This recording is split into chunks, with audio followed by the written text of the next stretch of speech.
mga kababayan ko, sa 15 taon akong nanungkulan bilang chairman ng PGH Cancer Institute. Maraming pasyente po ang kumatok sa pinto ng aking opisina noon. Naghahanap po ng mga gamot. Inihintay nila ang kanilang pang chemotherapy na wala pa sa amin. Ang naisagot ko po sa kanila ay pasensya na po, wala pa po tayong gamot, wala po tayong budget para sa inyong mga gamot. Naghihintay po tayo.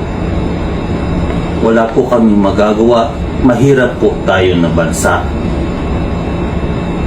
Sa mga pangyayari po ngayon sa ating lipunan, lahat ng nakikita natin,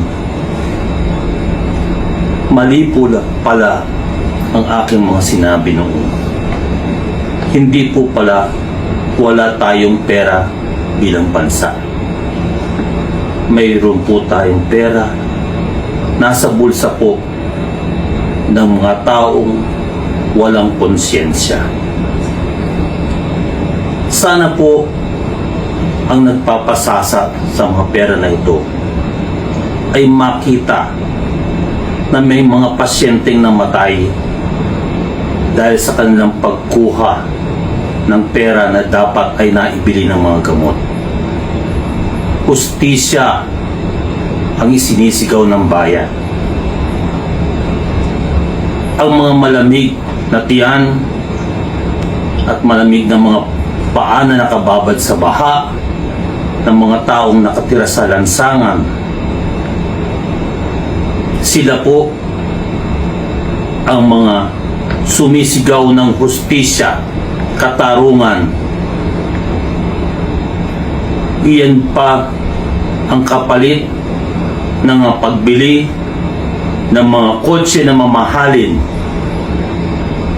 ang pagkain sa mga mamahaling hotel, ang pagtapo ng pera sa mga kasino.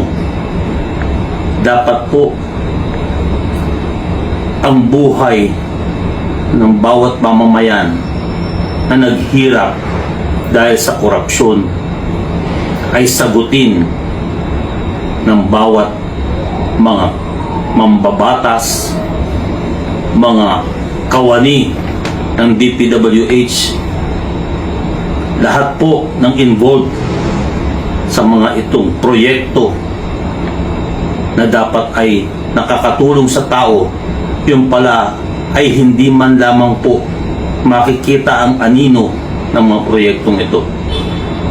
Ito po ang inyong kasalanang malaki sa ating bayan. Sana po ay makonsyensya po kayo lahat. Sigaw ng bayan, katarungan, hustisya para sa mga taong kinitil ng korupsyon ng mga taong ito. Maraming salamat po.